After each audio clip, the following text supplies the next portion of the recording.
इंसान इसी चीज का नाम है कि ना वो खुदा है ना वो फरिश्ता है।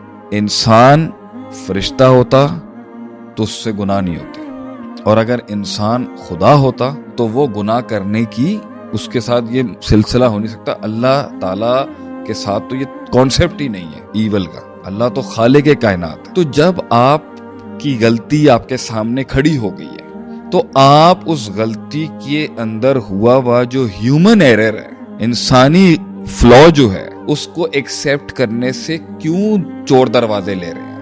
पहला तो मसला है कि वो एक्सेप्ट नहीं करते। अगर एक्सेप्ट करते हैं तो आपकी एनर्जी क्यों मर रही है?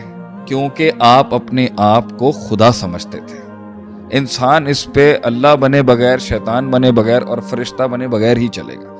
यानी उसमें फीलिंग्स भी होंगी, उस पर डाउट भी आएगा, उसे सर्टेनिटी भी आएगी, उसको रिजल्ट्स जब मिलेंगे उसका दिमाग तब भी घूमेगा, उसके रिजल्ट्स जब कम होंगे उसका दिमाग तब भी घूमेगा। इन इख्तिलाफात के बीच में, इन इसी के बीच में उसने चलना।